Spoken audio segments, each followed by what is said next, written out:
사도행전 17장 1절부터 우리 15절까지 말씀입니다. 그들이 암비블리와 아볼로니아로 다녀가 데살로니가에 이르니 거기 유대인의 해당이 있는지라.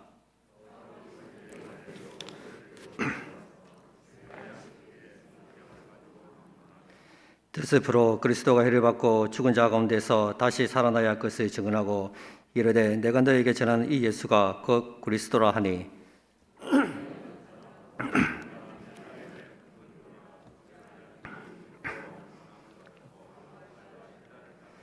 그러나 유대인들은 시기하여 저자의 어떤 불량한 사람들을 데리고 때려지어 성을 소동하게 하여 야손의 집에 침입하여 그들을 백성에게 끌어내려고 찾았으나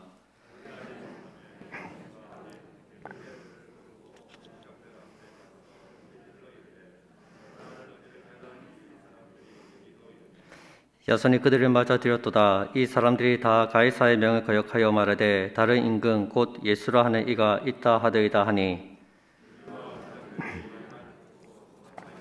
야손과 그 나머지 사람들에게 보석금을 받고 놓아주니라.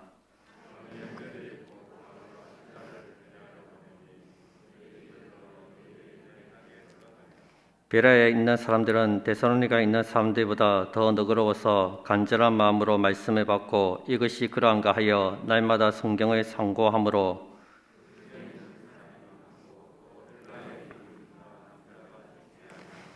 데살로니가에 있는 유대인들은 바울이 하나님의 말씀을 베레아에서도 전하는 줄을 알고 거기도 가서 무리를 움직여 소동하게 하거늘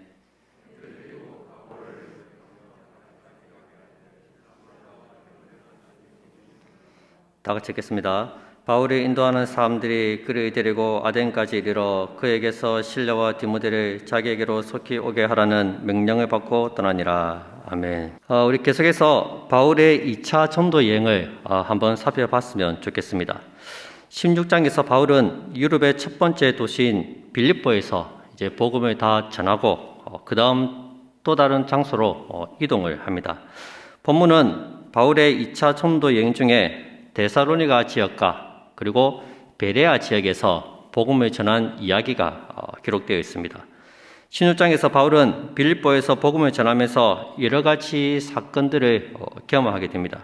자주장사 루디아를 만났고 기승 들렸던 한 여종을 고쳐주는 것이 문제가 되어서 감옥에 투옥되기도 했습니다. 그런데 그날 밤에 감옥에서 놀라운 역사가 일어났습니다.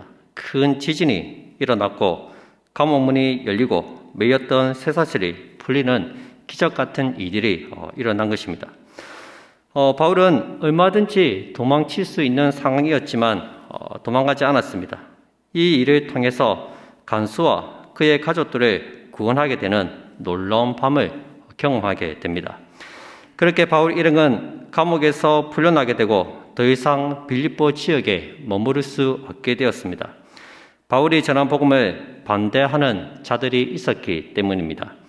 로마의 집정관들도 바울을 데리고 있는 것이 부담이 되었던 것 같습니다. 로마 사람인 바울이 다치거나 문제가 생기면 자기들도 골치가 아프니까 이 바울에게 좀 떠나달라고 그렇게 부탁을 합니다. 우리는 당신들의 생명을 지켜줄 수 없으니까 제발 좀 이 지역에서 좀 떠나달라고 그렇게 얘기합니다. 우리 16장 38절 40절에 보시면 부하들이 이 말을 상관들에게 보고하니 그들이 로마 사람이라 하는 듣고 두려워하여 와서 권하여 데리고 나가 그 성에서 떠나기를 청하니 그렇게 바울 일행은 빌립보 지역을 떠나서 데살로니가로 향합니다. 여러분 여기서 우리가 바울의 전도 여행을 보면 한 가지 중요한 특징을 발견할 수가 있습니다. 한 도시에서 복음을 전하고 또 다른 지역으로 가서 복음을 전할 때, 이동할 때 그 이유가 핍박 때문에 이동을 한다는 것입니다. 그곳에서 버틸 때까지 버티다가 더 이상 버틸 수 없을 때 핍박이 거세게 일어나면 바로 다른 장소로 옮겨서 복음을 전한다는 것입니다. 빌립보에서도 그랬고 데살로니가에서도 역시 똑같은 패턴이 나타납니다. 우리 읽은 사도행전 17장 5절을 한번 보시기 바랍니다.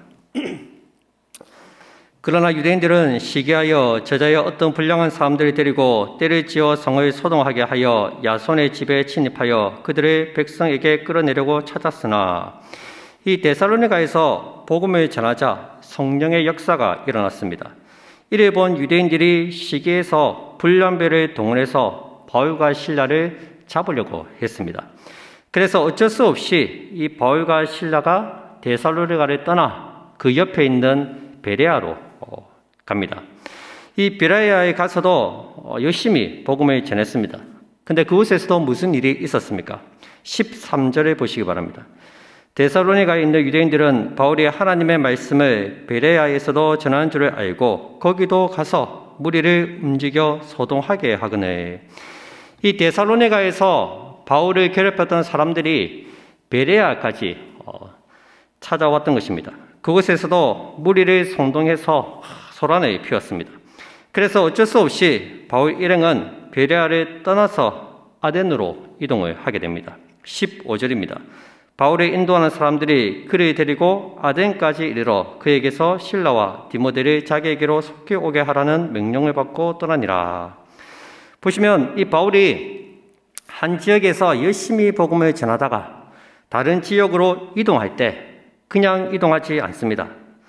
머물러서 복음을 전할 수 있을 때까지 전한 다음에 어쩔 수 없이 핍박이 오고 박해가 오고 어쩔 수 없는 상황이 되었을 때 더 이상 머무를 수 없을 때 그 지역에서 다른 지역으로 이동하는 것을 볼 수 있습니다. 즉 바울은 핍박을 그 도시를 떠나는 하나님의 일종의 신호로 보았다는 것입니다. 그들은 전도지 100장을 들고 나가서 오늘 분량은 전도지 100장 나눠주는 거니까 이 지역 가서 100장을 뿌리고 저 지역 가서 100장 뿌리고 그렇게 하루하루 100장씩 뿌리면서 이동한 게 아니라 그 지역에서 계속해서 열심히 복음을 전하다가 핍박이 오고 박해가 오면은 더 이상 하나님께서 이곳이 아니라 다른 곳으로 떠나라는 하나님의 신인가 보다. 그렇게 생각하고 다른 지역으로 가서 복음을 전했다는 것입니다. 이런 바울은 핍박과 사람들의 이 외면 때문에 복음 전도 사명을 중단하지는 않았습니다. 우리 같으면 이쪽 사람들 진짜 보통이 아닌데 이거 복음이 좀 들어가야 되는데 이거 참 아직까지 전도의 분위기가 아니구나. 이래가 지금 분위기에서 전도하면은 욕들어 먹겠다. 그렇게 하고 그냥 숨어서 돌아온 것이 아니라 끝까지 복음을 전할 때까지 전하다가 더 이상 핍박 때문에 생명의 위협을 받게 될 때까지 전하다가 더 이상 전할 수 없을 때 다른 지역으로 옮겨갔다는 것입니다. 우리가 지금까지 사도행전에서 살펴봤듯이 예루살렘에만 있었던 복음이 어떻게 유대와 사마리아와 땅끝까지 증거하게 되었습니까? 예루살렘 교회에 있었던 핍박 때문이었습니다. 스데반이 순교하고 핍박이 본격화되기 시작하면서 성도들이 흩어지기 시작했고 흩어진 그곳에서 숨어 지내지 않고 열심히 복음을 전했기 때문입니다. 여러분 이제 3월부터 우리 하요 전도대가 시작이 됩니다.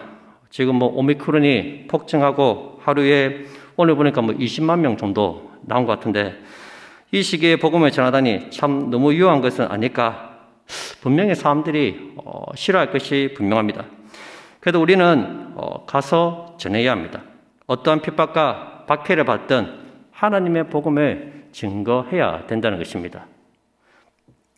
절대로 위축되어서는 안 된다는 것입니다. 이 지역에서 우리를 핍박하면 아직 때가 아닌가 보다. 좀 있다가 좀 잠잠해지면 전해야지. 그게 아니라 이 지역에서 복음을 전하다 핍박이 오면 다른 지역에 가서 또 동일하게 하나님의 복음을 전해야 된다는 것입니다. 포기하지 말고 계속해서 복음을 전해야 합니다. 바울은 절대로 포기하지 않았습니다. 복음 전하는 이 사명을 바울은 절대로 중단하지 않았습니다. 핍박이 오고 박해가 와도 끊임없이 하나님의 복음을 전하는 이 일에 전신전력을 다했습니다. 우리 2층에 게시판에 보니까 그 화요 전도대 이제는 매일 전도로 바뀌었잖아요. 예전에 화요일만 하는 것이 아니라 월요일부터 금요일까지 오전 오후 나눠서 전도를 하고 있습니다. 오늘 올라올 때 보니까 이름이 굉장히 많이 적혀 있더라고요. 보니까 야, 제가 그거 보고 아직 이 복음에 대한 열정이 죽지 않았구나. 아직 우리 교회 성도님들이 이럴 때일수록 더 복음에 힘써서 전하려 하시는구나. 그 부분이 참 너무 좋았습니다. 비록 오미크론이 확산되고 폭증하고 있지만은 그래도 우리가 그동안 2년 동안 쉬었잖아요. 이제는 정말 중단하지 않고 이 복음이 계속해서 증거될 수 있도록 함께 동참해 주시고 또 함께 기도해 주시기를 바랍니다. 이제 데살로니가에서의 바울의 사역을 한번 살펴보고자 합니다.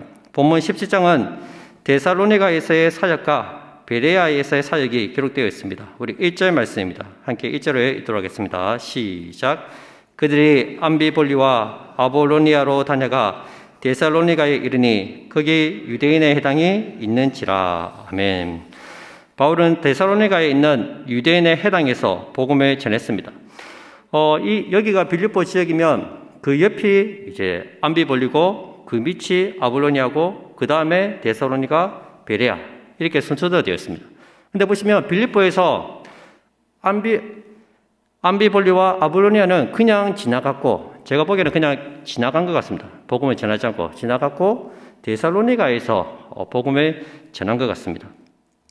그 이유는 아마도 이 암비볼리와 아볼로니아에는 유대인 해당이 없었던 것 같습니다.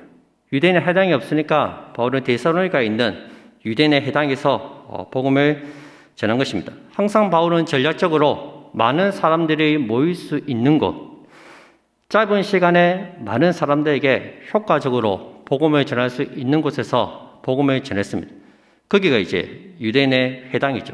그래서 유대인의 해당에 있는 이 데살로니가에서 집중적으로 복음을 전한 것 같습니다. 여러분, 이 데살로니가는 마케도냐의 수도입니다. 로마의 총독이 이곳에 있습니다. 정치적으로, 경제적으로 굉장히 중요하고 또 도시도 굉장히 큰 도시입니다. 바울은 이곳에서 새 안식일 동안 해당에서 복음을 전하며 성경을 가지고 강론했습니다. 바울이 전한 복음이 무엇입니까? 우리 3절 말씀입니다. 우리 함께 3절을 같이 읽도록 하겠습니다. 시작. 데스프로 그리스도가 해를 받고 죽은 자 가운데서 다시 살아나야 할 것을 증언하고 이르되 내가 너에게 전하는 이 예수가 곧 그리스도라 하니. 아멘. 초대교회의 성경 해석의 원리는 구약 말씀을 읽고 이 구약 말씀을 통해서 예수 그리스도를 드러내는 것입니다. 일종의 구속사적으로 성경을 해석했다는 것입니다. 선지자들의 예언과 징조가 모두 다 이 예수님을 가리키고 있다는 것입니다. 이사야서나 구약 성경의 많은 부분에서 고난당하는 종의 이야기가 많이 나오는데 그 예수님께서 선지자들이 예언한 고난받는 종이라는 것입니다. 메시아이심을 선포한 것입니다. 이것이 바로 복음의 핵심이죠. 유대인 해당에서 그렇게 복음을 전했다는 것은 지금 복음을 전하는 1차 대상이 누구라는 겁니까? 유대인이라는 거죠. 유대인 해당에서 유대인들에게 복음을 전하기 위해서 그렇게 열심히 구약 성경을 풀어서 복음을 전했습니다. 그런데 놀랍게도 유대인들은 이 복음을 배척했고 이방인들이 헬라인들이 이 복음을 받아들였습니다. 4절 말씀입니다. 그 중에 어떤 사람 곧 경건한 헬라인의 큰 무리와 적지 않는 기부인도 권함을 받고 바울과 실라를 따르나. 여러분, 이것이 놀라운 하나님의 섭리입니다. 당시 유대인들은 복음을 배척하는데 이방인들이 헬라인들이 이 복음을 받아들였다는 것입니다. 경건한 헬라인의 큰 무리와 적지 않은 기부인들이 복음을 받아들였다고 말씀합니다. 데살로니가에서 바울 일행은 야손의 집에 있었습니다. 아마도 이 야손이 초기 신자였던 것 같습니다. 복음을 배척한 유대인들이 이 불량배들을 데려다가 바울 일행을 잡으려고 한바탕 소란을 피웠습니다. 야손의 집에 쳐들어가서 바울 어디 갔냐? 바울 내놔라. 네가 바울을 숨겨뒀냐? 하면서 난리법석을 소동을 피웠습니다. 그러다 보니까 바울이 이 더 이상 데살로니가에 있을 수가 있겠다. 이러다가는 야손까지 위험해질 수 있겠다. 그래서 밤을 타서 베레아로, 바로 옆에 있는 도시 베레아로 이동하게 됩니다. 10절 말씀입니다. 밤에 형제들이 곧 바울과 실라를 베레아로 보내니 그들이 이르러 유대인의 회당에 들어가니라. 지금 여러분 상황이 얼마나 급박한 상황인지 보여주는 것이 이 밤에 형제들이 곧 바울과 실라를 베레아로 보내니, 밤에 갔다는 것은 그만큼 지금 상황이 굉장히 긴박하다는 것입니다. 긴박하게, 아주 긴급하게 베레아로 피신하고 있습니다. 피신해서 우리는 이제 바울도 생명의 위협이 느끼니까 자꾸 이게 사람들이, 바울의 뒤적들이 바울을 잡으려고 빌립보에서 데살로니까지 오고 또 베레아까지 올 수 있으니까 이제는 좀 숨어 지내겠지. 이제는 너무 이렇게 사람들 많은 곳에는 가지 않겠지. 그렇게 생각할 수 있는데 지금 바울이 어디서 또 복음을 전합니까? 베레아에 보내니 그들이 이르러 유대인의 회당에 들어가니라. 또다시 사람들이 많이 있는, 더군다나 자기를 배척하고 자기를 잡아 죽이려고 하는 유대인들이 있는 유대인의 회당에 들어가서 복음을 전하고 있다는 것입니다. 자기의 목숨보다 하나님 복음을 전하는 이 사명이 너무나도 귀하기 때문입니다. 자기의 목숨을 조금도 귀한 것으로 여기지 아니했다는 것입니다. 진짜 바울의 고백처럼 주께서 주신 사명을 감당하는 이 일에 있어서 바울은 자기의 목숨을 조금도 귀한 것으로 여기지 않았습니다. 그는 이 복음을 목숨보다도 소중하게 생각했다는 것입니다. 너무나 소중하기 때문에, 영혼을 살리는 복음이기 때문에 이 복음을 전했고, 복음을 전하지 않으면 견딜 수 없는 열정이 바울에게 있었던 것입니다. 우리도 이 열정을 회복했으면 좋겠습니다. 복음 때문에 살고, 복음 때문에 죽고, 복음 때문에 살아가는 우리 모든 성도들이 다 되시기를 주님 이름으로 축복드립니다. 우리 11절에 보시면 이제 베레아에서도 바울이 구약 성경을 풀어서 선지자들이 예언한 이가 예수 그리스도이심을 전했습니다. 그러자 이제 12절에 말씀을 들은 베레아 사람들의 반응이 나옵니다. 우리가 잘 아는 말씀이죠. 우리 한번 11절 말씀을 함께 읽도록 하겠습니다. 시작. 베레아에 있는 사람들은 데살로니가에 있는 사람들보다 더 너그러워서 간절한 마음으로 말씀을 받고 이것이 그러한가 하여 날마다 성경을 상고함으로. 아멘. 오늘날 이 베레아 사람들은 성경 연구에 모범이 되는 사람들로 평가됩니다. 이들은 성경을 깊이 연구하는 사람들이었습니다. 특별히 11절은 어떻게 해서 이들이 그리스도인이 되었는지를 우리에게 잘 보여주고 있습니다. 여러분, 우리가 예수님을 믿고 그리스도인이 되는 것, 이 길에는 여러 가지가 있지 않습니까? 우리가 사도행전 초반부에 보시면 주로 그리스도인이 될 때 어떻게 그 사람이 그리스도인이 됩니까? 성령의 강력한 역사로 그리스도인이 되는 것을 볼 수 있습니다. 오순절날 성령이 임하시자 그곳에 모인 120명의 성도들이 방언을 하고 다 예수님을 믿게 됩니다. 사도 바울 같은 경우는 다메섹 도상에서 예수 믿는 사람을 잡으러 가는 그 다메섹 도상에서 예수님을 만나게 됩니다. 초자연적인 역사로 갑자기 빛이 촥 비치더니 나는 네가 핍박하는 예수라 하면서 초자연적인 역사로 예수님을 만나게 되는 것입니다. 이처럼 사도행전 초반부에는 성령의 강력한 역사로 표적, 기적, 병고침, 축기, 초자연적인 역사로 그리스도인이 되는 것을 우리가 볼 수 있습니다. 뿐만 아니라 성령께서 친히 인도하시고 직접적으로 계시하시기도 합니다.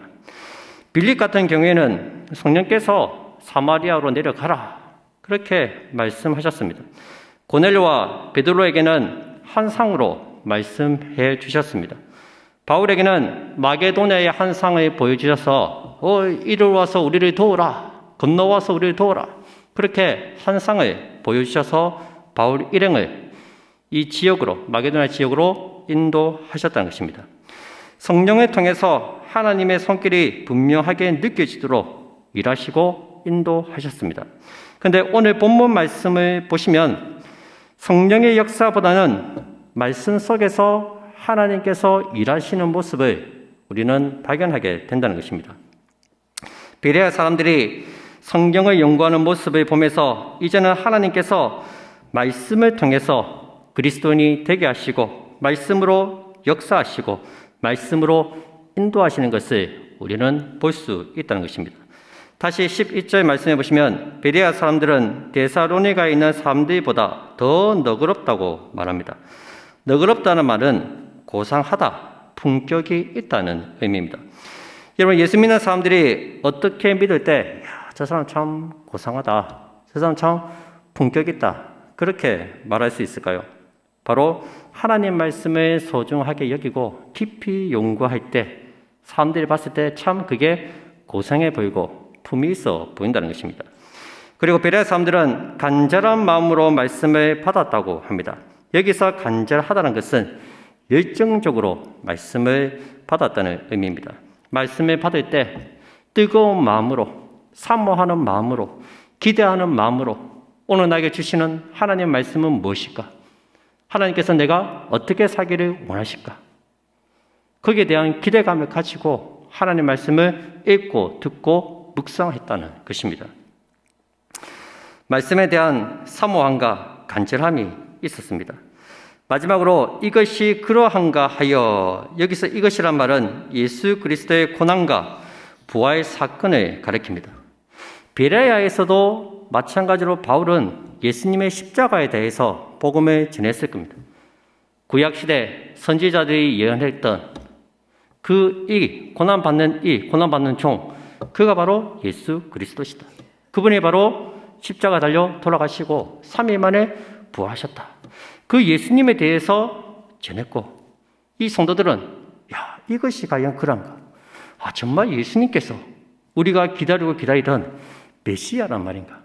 하나님께서 약속하신, 구약시대부터 약속하신 그 메시아 그리스도가 예수님이란 말인가? 하면서 예수님에 대해서 알고 싶어 했고 궁금해 했고 그분의 사랑에 대해서 더 많이 깨닫기를 원했다는 것입니다. 그리고 성경 몇 번 보았습니까? 날마다 성경을 상고했다고 말씀합니다. 데살로니가 교회에서는 새 안식일마다 모여서 성경 공부를 했다면 지금 베레아 사람들은 매일마다 모여서 늘 모일 때마다 하나님 말씀을 읽고 듣고 묵상하고 예수님에 대해서 생각하고 그분의 십자가와 부활에 대해서 깊이 생각하고 묵상하고 그렇게 열정적으로 성경을 읽고 묵상했다는 것입니다. 상고했다고 하는데 상고했다는 말은 살펴보다는 의미를 갖고 있습니다. 법적인 용어입니다. 살펴보다. 우리가 판사가 어떤 판결을 내리기 전에 이 판결을 잘 내려야 되잖아요. 그냥 내릴 것이 아니라 전후 문맥, 좌우, 사건이 어떻게 해서 이 사건이 일어났으며 이 사건이 일어난 동기가 무엇인지 하나하나 꼬치꼬치 다 따져가면서 판결을 내릴 때 쓰는 말이 상고했다는 말입니다. 이 베레아 사람들도 하나님 말씀을 읽으면서 이게 왜 그런 거지? 예수님이 왜 이렇게 하셨을까? 왜 우리를 상하셨을까? 왜 이런 일이 일어났을까? 다 구약 성경을 보면서 하나하나 세세하게 읽으면서 성경을 묵상했다는 것입니다. 마치 성경을 보조문을 읽고 심리하듯이 문맥이 맞는지 앞뒤 위아래가 맞는지 살펴보면서 매일같이 진리를 얻고자 하는 열정으로 성경을 읽었다는 것입니다. 여러분, 이렇게 간절한 마음으로 열정적인 마음으로 성경을 읽고 묵상하는데 어떻게 사람들이 변화되지 않겠습니까? 어떻게 성령의 역사가 일어나지 않겠습니까? 12절에 보니까 그 중에 믿는 사람이 많고 또 헬라의 기부인과 남자가 적지 아니하나. 많은 사람들이 말씀을 통해서 말씀 안에서 그리스도를 발견하게 되었다는 것입니다. 여러분, 베레아에서 일어난 놀라운 부흥의 역사에는 성령님이 등장하지 않습니다. 물론 배후에는 성령께서 다 역사하셨습니다. 그런데 드러내놓고 이것은 성령의 역사라고 언급하지 않습니다. 단지 사람들이 어떠한 자세와 어떠한 마음가짐으로 하나님 말씀을 읽었는지 그 사람들의 모습에 대해서 우리에게 보여주고 있다는 것입니다. 그들은 열정적이었고 간절했습니다. 꼬치꼬치 따져가면서 진리를 탐구했습니다. 우리도 하나님 말씀에 대한 그게 다 하나님 말씀을 그만큼 사모하기 때문에 그만큼 사랑하기 때문에 그렇게 우리가 성경을 읽는 거 아니겠습니까? 군대에 가면은 그 여자친구한테 온 편지를 자주 있잖아요, 보면. 뭐 쉬는 시간마다 편지를 꺼내가지고 읽고 또 읽고 또 읽고 똑같은 편지인데 읽으면서도 막 분석을 합니다. 어떤 마음으로 이 편지를 썼을까? 왜 첫 인사를 이렇게 시작했을까? 분석하면서 읽잖아요. 나를 사랑하는 그녀에게서 온 편지니까. 물론 제가 말한 그녀는 지금 그녀는 아니고 예를 들자면 그렇다. 약간 오해가 소지가 있는데 이렇게 그렇잖아요. 그렇게 간절한 마음으로 성경을 읽었다는 거죠. 나치에 장했던 보네포 목사님이 이렇게 성경을 읽어야 한다고 말했습니다. 보네포 목사님이 보기에 독일 교회가 나치 정권에 굴복하고 부역자로 전락한 가장 큰 이유가 성경을 상고하지 않았기 때문이고 설교자의 말씀을 상고하지 않았기 때문이라고 말했습니다. 하나님 말씀을 한 귀로 듣고 한 귀로 흘려보낸 결과 이렇게 되었다는 것입니다. 당시 독일교회는 원치 않는 본문들은 모두 폐기해버리고 자신들을 위해서만 성경을 읽었다고 합니다. 하나님의 뜻이 무엇이고 무엇이 선이고 무엇이 옳고 내가 무엇을 해야 되는지에 대해서는 깊이 생각하고 묵상하지 않았다는 것입니다. 무조건 아멘하는 것도 금물이지만 마땅히 아멘해야 될 말씀을 외면하는 것도 큰 문제입니다. 여러분, 우리는 얼마나 간절하고 갈급한 심령으로 말씀을 읽고 묵상하고 있습니까? 그 말씀을 얼마나 내 삶에 적용하며 내 삶 속에서 고집으며 살아가고 있습니까? 베레아 사람들처럼 성경을 읽고 묵상한다면 우리에게도 우리의 삶에도 놀라운 하나님의 역사가 일어날 줄로 믿습니다. 간절한 마음으로 열정적으로 오늘 나에게 주시는 하나님의 말씀에 귀를 기울이고 그 말씀에 순종으로 나아갈 때 하나님께서 역사하시고 일하실 줄을 믿습니다. 오늘 주의 말씀을 더욱더 사모하시고 더욱더 기대하시고 주의 말씀 안에 가는 우리 모든 성도들이 다 되시기를 주님 이름으로 축복드립니다.